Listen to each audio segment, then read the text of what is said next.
د 1404 کال په غویي میاشت کې د 102.7 میلیون ډالرو په ارزښت صادرات شوي. د احصایې او معلوماتو ملي ادارې د هیواد په کچه د 1404 کال د غویي میاشتې د صادراتو او وارداتو اړوند ارقام راټول او تحلیل کړي دي. د دې ادارې ویان محمد حلیم رافع وایي د ارقامو له مخې په یاده میاشت کې د هیواد په کچه د صادراتو ټول ارزښت 102.7 میلیونه ډالر او د وارداتو ټول ارزښت 1 میلیارد او 244 میلیون ډالرو ته رسیږي. نوموړی دغه راجاتوي چې د 1404 کال په اوري میاشت کې د هیواد د صادراتو ارزښت 15.7 میلیونه ډالر و. د احصایې او معلومات ملي ادارې د هیواد په کچه د 1404 کال د غویي میاشتې د صادراتو او وارداتو اړوند ارقام راټول او تحلیل کړي دي.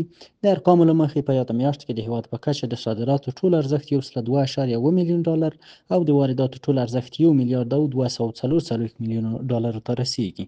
دا په داسې حال کې ده چې د 1404 کال په اوري میاشت کې د هیواد د صادراتو ټول ارزښت 15.7 میلیون ډالر و.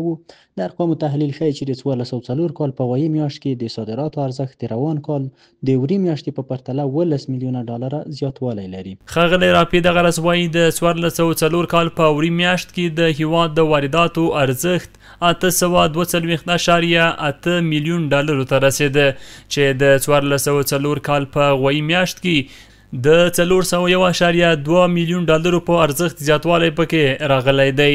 نوموړی دغه راز زیاتوي چې د 1404 کال په غویي میاشت کې تر ټولو زیات صادرات پاکستان، هند او متحده عربي اماراتو ته شوي او تر ټولو زیات واردات له ایران، پاکستان او چین هیوادونو څخه وو.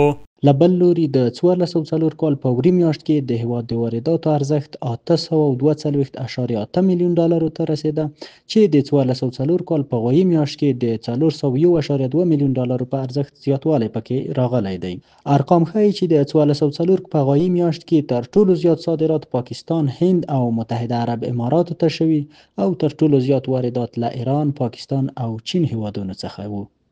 د یادونې وړ ده چې دا ارقام د افغانستان د اقتصادي پراختیا، سوداګرۍ او نړیوالو اړیکو په برخه کې مهمه ونډه لري.